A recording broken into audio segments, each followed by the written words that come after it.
Good afternoon and welcome to this week's Facebook Live or Leader question and answer session. My name's Drew Mellor and I'm the Leader of BCP Council, and we're here today to have any of your questions. So please put them in the in the chat bar, whatever you're using. So just a reminder, we're now using not just Facebook but LinkedIn and Twitter, and we're on YouTube as well. So hopefully, whatever way you're finding this today or on catch up, welcome, and please feel free to put your questions in. Quick apologies for me. We've been absolutely committed to keeping this at 1 o'clock every 2 weeks. We've got an interview process today, all-day interview process today, where myself, Phil, and a number of the other team are interviewing candidates all day. So we've had to bring this forward half an hour. So hopefully, still some people are here to ask some questions, and we're very much looking forward to that. What I do tend to like to start to do is just to touch on our COVID situation, just as a bit of a recap for where we are now. We've really had some encouraging news in the last week or so, where effectively the modelling is suggesting that we might have hit our peak. In terms of, we were seeing numbers, sort of steadily rise. We've been one of the lower in the southwest, and lowest in Dorset. So, in terms of our numbers, and hospitalisation rates are still a long way away from where they were at the peak of the pandemic. So the vaccination is working, but it's early days. So we're still encouraging everybody to really take that personal responsibility, wash hands, lateral flow test regularly. Ventilation is really, really important. So when you're meeting inside, try very best to keep ventilation going. But there's just starting to see a turn in the numbers. So hopefully that's some positive news, but the rates are still relatively high. Last thing to say on that is, we're really pushing now the booster program. So for anybody over 50, within 6 months, after you've had 6 months since your last vaccination, you can now log on and get a booster. So really encouraging anybody in that or in any of the vulnerable groups above that, please by all means do get try and get those booster jabs in. So thank you very much. Okay, let me now go to some of the questions, and we will see where we can get to. Thank you very much. Okay, so we've got a question from Alfie Vatt in terms of road sweepers in and around Moordown, the road in Moordown covered in leaves and litter. Okay, Alfie, thank you very much for the feedback. We've got quite a material investment in terms of our road sweeping, so we put a significant amount of extra money into it. The first thing we did was level up in Christchurch. Christchurch road sweeping was at a different standard than Poole and Bournemouth, so we've done that. So we're now seeing that's improved. The general feedback, and it's a very difficult time of year because of the leaves and detritus effectively in and around that, is standards are improving, and we've just put £3.8 million into the budget next year for our Cleaner, Greener, Safer campaign. One of the key things, Alfie, I've said before is it's no point us saying we put more money into it, it's better. If it doesn't feel better, it's not good enough. I will specifically look at the more down context. So I'll take a note on that. But we have got extra investment in our road sweeping team than we inherited. So very much we're hoping to improve that. So Alfie, personal assurance, I will personally look into the Moordown situation and see if there's been any change in terms of the schedule of road sweeping there. Okay, so so let me just get the next question together. So we've got a question from Vicky Spence on 5G mast. And apologies, there's a question from Delius Salinas from LinkedIn above that. I'm not actually aware of what the situation you're talking about there. So if any of our officers on the chat can add in there, please do. But yeah, Vicky Spence, question about 5G mast or a blight on homes. You won't have one next to your house, so why on earth are we expected to? Residents were isolating and had no way of knowing that the 5G mast was going up. Okay, it's obviously strong feeling there from Vicky, and Vicky, I understand and appreciate that. Just a bit of context. So we are moving towards 5G across the conurbation. We're one of the first places to be able to do that in the country. and we've actually got our own 5G network in and around the Lansdowne, which has been really interesting for bringing inward investment in, and companies coming in who want to test their work on our own 5G network. Specifically, what Vicky's talking about is the range of 5G masts that are going up, and there are, Vicky, actually, there are 5G masts going up in around where I live. There's a planning process that has to go through for 5G masts to be allowed to go up. So there's an opportunity for people, and I've in my ward I've had many residents contact me as a ward councillor, and we've discussed about where the right place to put them is and could and should be. So normal planning process, please get engaged in that as when you're seeing them come up. One thing I will say is I think they're really important. We've talked about connectivity and actually creating an environment where we can really compete as a conurbation. To do that, you need fantastic internet, and we're seeing that in many parts of the world. What we've just done, or we're bringing to council next Tuesday, we've done as a cabinet, is we've just suggested about £5.8 million, I think it is, investment in fibre infrastructure. So that's not 5G, that's actually cable across underneath the road. But we're saying it's fundamental that we as a place are going to be at the forefront of new technology.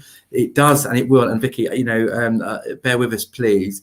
But the 5G is really important about how we actually change our services and service delivery, because that connectivity, as we're moving around the place, there's a lot of stuff in and around Internet of Things. There's a lot of stuff around how we can start delivering services more digitally. So we really do believe by being at the front of this, it's going to enable us to be a really modern place and a modern council. Vicky, if you've got any specific problems about specific sites, by all means contact me or your local ward councillors. My email address, I'll just hopefully put up on screen now, is drew.mellor@bcpcouncil.gov.uk. So Vicky, if there's a specific problem, feel free to contact me or your ward councillors. But hopefully that's some comfort in and around 5G and connectivity. Okay, Ashley's asked a question. Ashley Kenneth Grave. Great to see new faces in Cabinet Plus. Was unclear who the lead member for Equalities is, as Bobby did a great job. Hope there is someone else taking lead. Ashley, thank you for that. Thank you for that positive comment. I'll just give some context. So we've just this week announced a refreshed cabinet team and some refreshed priorities. So we've been in administration for 13 months now. So it was a point when we'd been in administration for a year that I thought it was right to pause, reflect on what's working really well, take some feedback about what some of the priorities should be now going forward. And particularly as we're emerging from our COVID situation, and having to live with it effectively, we wanted to make sure we were really, had the opportunity to make sure the ambition we have for the council and the place was reflected in some key priorities. So we did a minor reshuffle. What that's meant is two people have left cabinet. So I really want to thank Councillor May Haydens, who's done fantastic work in community safety, but Councillor Bob Lawton, who's doing some really great work trying to bring together Poor Housing Partnership and the Bournemouth model. So thank you to those guys. But we've brought in some new people as well, with a view to 2023 and beyond. Actually, sorry, apologies, I've gone on there, but the specific response to your question is equalities. So Bobby is now on cabinet. So Bobby was a lead member for equality. She's now the lead member for community safety and regulatory services. So technically, I'm taking on responsibility for equalities. Bobby will still be a key advocate in that, but equalities is sitting under my portfolio. So we're trying to make a statement, but equalities isn't something we just wanted to do for a short amount of time. We want to say, to create an amazing place and an amazing organisation, it becomes it's something that really has to sit with me, and it's an agenda I'm passionate about driving forward. We need to create a place where everybody can feel valued, everybody can bring their best selves as often as they can, and that's exactly what we're committed to do. So Ashley, thanks for the comment, and the simple answer to your question would have been me, but give me the opportunity to talk on for a bit. Okay, yeah, Susan Lennon. Okay, fantastic, thank you, Susan. And again, this is also a comment about the cabinet. One of the two new lead members we brought on is a cabinet for levelling up and skills. Appreciate, thank you very much for your offer around a spirit level. What we're trying to do there, Susan, is reflect the national agenda. We believe we're the first council in the country to have somebody specifically dedicated to levelling up. We've been spending a lot of time with ministers over the last few months, really trying to understand what levelling up means, and effectively, it's because there's a lot of talk about it being a geographic thing, about how can we put some level up the north as opposed to the south. We're banging a drum for saying, well, actually, no, levelling up is across Britain, across the nation, and it's about improved life chances for people. Hugely at the heart of that, Susan, is skills agenda. So it's about social mobility and skills. So we've got a levelling up and skills lead member, and what they'll be doing is really working with various parts of the community to make sure everybody's life chances are as strong as possible. So wherever there are problems, let's work together and collaborate on them.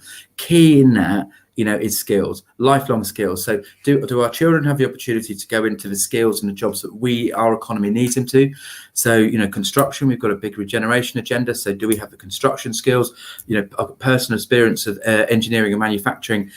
In our, we run for my wife and I run 4 engineering factories. So it's, are we bringing through the right skills for apprentices and graduates in engineering and manufacturing, hospitality as well, hospitality skills. So it's how can we make sure we've got the right skills to allow people to have great careers and really be part of society. So Toby Johnson, awesome young guy, is going to do that for us. We feel he's a real guy of real talent, and he's also in his mid-20s. So there's an opportunity there to be a bit closer to recent graduate of Bournemouth University. So that pathways piece, I think Toby would really lead on very well. So Susan, hopefully I get the joke, and that's well made. Is massively part of the government's agenda. We need to be talking and being making sure government are listening to us, and we're determined we're not going to be little BCP. We want to be front and centre of government, and this we think helps us to do that. Okay, thanks, Susan. Okay, so we've got a question about Wallersdown Lane. So just coming back to it now.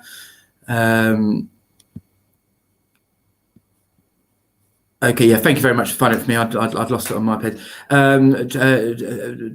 Traffic really bad for school runs. Okay, so a huge amount of work going across our transforming travel, a lot of investment in Wallersdown roads, effectively. So we've got a clear plan for that. We need to see how that actually works in action, and then we will monitor it. So no current plans to change it, and we appreciate the traffic there is contentious. It always has been, and we'll reflect on it and we'll monitor it. But across the piece, we're putting over £100 million.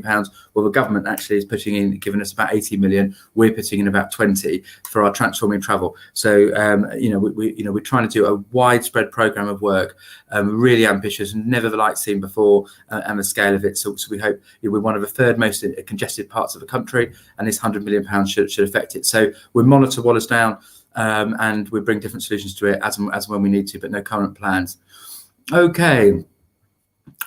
Okay, yeah, fine, Lizzie. Lizzie McManus on LinkedIn. Let's just talk about the Barclays question. So to give people some context, so the council had 3 different banks because we have come from 3 different local authorities. We've run a tender process, and Barclays came out at the top of that. There's been some concern, understood, Lizzie, around Barclays featuring not well. I believe they're in the top 10 of banks, in the world for investing in fossil fuels. So the Barclays tender was, really competitive, and they won that, sort of fair and square. I think there is, reflection on this, and we see COP26 at the moment. We need to be making sure that climate and ecological, factors are considered, and I will, ask to make sure that is definitely a part of any tender we do going forward. Lizzie, also, Barclays are a really important local employer, so that is important. We're happy to be with Barclays. Barclays are a bank of real scale and reputation, so it's a balance. It should be. I agree. It should be part of the consideration, and I think we're seeing more from. I haven't seen it today, but Rishi Sunak UNAC is talking today about how we can, banks, financial institutions can drive a climate agenda. We're at the start of that journey. We're committed to climate and ecological emergency. But Lizzie, I take your point. Okay, let me just see where we can get to. So I'm quite a few minutes behind on the questions now, so apologies if I might skip a few. Okay, so we've got one from Catherine Avery in terms of graffiti in the Lansdowne area. Have reported months ago, but it's still there. The area looks scruffy and unkempt. What can be done about this? Yeah, it's hugely important, Catherine. We're talking about cleaner, greener, safer. So again, I mentioned it earlier, but we're putting £3.8 million next year, as well as a significant sum in this year into making sure our areas are cleaner, greener, safer. And we just brought forward a new cabinet member to take some real priority. We've got a lot of cabinet members feeding into it, but taking some responsibility for overarching there. Please email specifically, to me about that. If it's graffiti on private land, it's a real difficult thing for us to do anything about, because we can't go in and just clean it ourselves. If it's not on private land, we will literally go and get it done within days. So Catherine, I believe that must be a more complicated issue. I would like to know about it. Please can you email me directly, where it is, and we will look into it. We're putting the investment into cleaner, greener, safer. We're running a pilot in Poole Town Centre first. So effectively we've gone in and we're not just trying to clear up graffiti, but we're painting bins, benches. Effectively, we're trying to really raise the bar, and now that process is going to be rolled out to the other town centres and then the wider districts as well. So we've got a programme of work. I think anybody, we started in Poole. I think Poole we felt needed it first. We worked really closely with Poole Bid, and now we've gone in and it's improving. So I think you can see it there. We're desperately trying to move this forward, Catherine. So please, by all means, email myself and we will get on with that. Okay, fine. So yeah, Alfie, sorry, I've already answered the question, Alfie, but I've picked it now, so I'll come again. Alfie, thanks. Isn't garden waste collections including in council tax? No, Alfie, effectively. So garden waste is something a number of years ago. It's not a statutory service, but it certainly isn't at the moment. I'll talk a bit more about that in a second. What we wanted to do is offer the service to people. It's really hugely well used.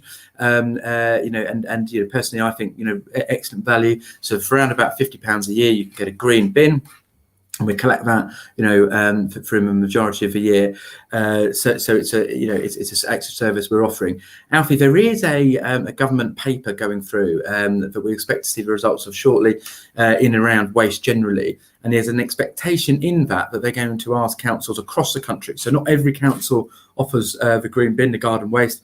We do across BCP, Bournemouth, Christchurch and Poole, but we believe there's going to be an expectation from government to say that all councils have to offer green bins. So then, so effectively, watch your space, but it's not something we're funded for at the moment. So the only way we can provide it is by asking people to contribute towards it, which is at around about £50 per bin. No limit to bins, interestingly. So if you need more than one, you can get one. You can get more as well. So we get really high levels of satisfaction on this service, Alfie. So I think people are generally really pleased that we do it, but no, it's not included in core council tax yet. Okay. Annette French, I don't know the answer to who gave the trees permission for trees to be cut down in Parley. If you'd like to email me, again, my email address was just there. I can look into that for you. Okay. Okay, got another question around cleaning drains and flooding. Yeah, so it's a really difficult time of year, in terms of detritus, so leaves falling. If there's any particular areas of concern, please do let us know, and we will send our teams out to have a look. But we've put significantly more investment in our road sweeping and general cleaning and maintenance teams. So we're further ahead of them we would expect to be at this time of year, but we still need to keep improving that.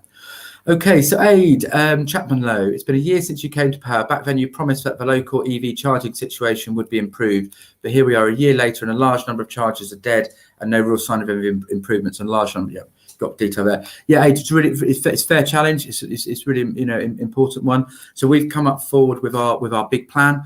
And a big part of that is infrastructure. We're clear that infrastructure needs to be, it's not just roads and cycle lanes, it's actually things like electronic charging points. So a part of the problem we sort of unearthed here is our our sustainability team that we inherited from the previous Liberal administration, or Liberal Green, Labour administration, and had 1.8 members of staff in it. And actually what happened, the previous administration, admittedly over a year ago now, had taken out the extra money Cabinet Council had approved so they'd cut the climate and ecological emergency budget by 240k. What we did is we put that back in, but then challenging that service to bring forward some extra investments in EV charging points, and that infrastructure is a key part of that. There weren't enough people to actually do anything with that. So what we've now done is we've doubled it. So we delivered a £5 million surplus to the budget last year. The first thing we did with that surplus was to double. So first of all, we put the 240k back in. We've now doubled it, and we've now made it permanent. Effectively. So what that means in practice, Aid, so apologies, we didn't get to that quick enough. We didn't get to, the previous administration, the Liberal administration, had taken the money out. We put it back, but we hadn't realised it still was nowhere near enough. So now we've doubled it, and we were coming forward with more ecological stuff in our budget for next February. So we're behind on it. We're trying to rectify that with putting funds in place. Really good news across the whole climate and ecological piece, because we've now managed to double the budget and make it permanent. We've now putting a significant investment in new staff. So I believe in the last couple of weeks we've recruited a new head of service in that space. We're coming on board soon. Only this morning, Councillor Mike Green and I, our sustainability cabinet member, were discussing our pledges and plans around the February budget. So Aid, absolutely right, not quick enough. We've now got a team in place, or developing a team in place to start to move it forward. You're going to see a lot more stuff coming, but please keep the pressure up on us for it, because you're absolutely right. We have to get the right infrastructure for electric vehicles. Okay. Sorry, I'm not sure of the question here, but I've got Emma Louise Williams saying housing is most important. Absolutely. What I'll do just briefly is talk about what we're doing in housing. Hopefully something quite interesting, actually. So we've inherited a couple of different housing models. You've got the in-house Bournemouth model. You've got the PHP, which is an ALMO, so an arm's length management organisation. So it's but we're a part of. What we're doing is we're trying to bring them both together, and it's not replicating either model. We're trying to come up with a hybrid model which has the best of both, and we want to make sure that the savings from putting those together are reinvested as much as practicable in the service. So Emma, completely agree with you. Huge amount of work to do across our housing piece. What we've done with our cabinet reshuffle is we've moved house building squarely with our regeneration arm. So our commercial economy regeneration arm under Phil Broadhead, but we've taken the people side of housing and put it with our adult portfolio holder, social care portfolio holder, Karen Rampton. So we're trying to really create make sure we've got a real control over the people side of housing. It's so linked, and so we're trying to make a much bigger deal of it. We've got a huge amount of work going on in it, and we are in it because ultimately the people providing homes and housing for people is fundamental to decent life chances. Okay. Okay, Sarah Church, I haven't read this question yet, but it's about EHCPs. Schools are refusing to say how they're spending the money on disabled children, funding of many tens of thousands per child. Can you not mandate a yearly declaration per school? Yeah, okay. Has spent the money on specific children's needs and shares my concerns. Really, Sarah, really interesting, actually. Really interesting, and appreciate. I think it's fair to say, we've noticed there's a real issue and a challenge for us in and around the wider send environment. So we had an Ofsted inspection recently, and absolutely share those concerns, and we're one of the, I think about 2/3 of local authorities having to do a written declaration effectively, which bluntly means we need to do a lot more than we are doing with Send.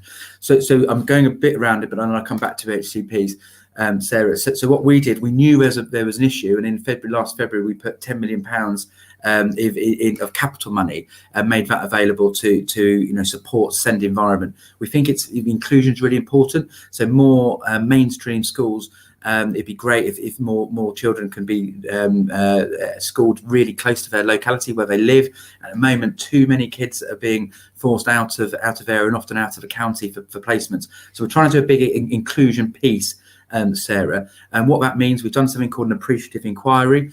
I would really urge anybody. It's been at our recent. I believe it's been at our last week's cabinet. So it's a really good document, and perhaps I don't know if any of our team can put a link to the appreciative inquiry paper and document in here underneath Sarah's question. I think that'd be really interesting, and it's all about how we can really listen to how we need to improve our Send services. So Sarah, I've made a note of your question. Please feel free to email me directly to keep a conversation up with it, and I will share that thought with our cabinet leader, Nicola Green. So Sarah, thank you very much. We're doing a huge amount in Send because we need to, and I know that as a school governor myself. Okay, fine. Let's. Sorry, I've already answered a question from A. Chapman, but I go again because I've just highlighted it. So looking at community groups and having friends go through the system, there's a massive shortage of council houses. Also, affordable housing is non-existent. Buy a house in areas virtually zero. Yeah, look, this is a huge problem. It's not a problem solely with BCP. It's a problem nationally. What we've tried to do is not shy away from it, really. What this means, we've come up with our big plan. Part of that big plan is 15,000 new homes within targeted within a five-year period. So we're saying, let's be blunt. We need to build more homes, because if you've got an affordability issue, you're not going to solve it by not building more homes.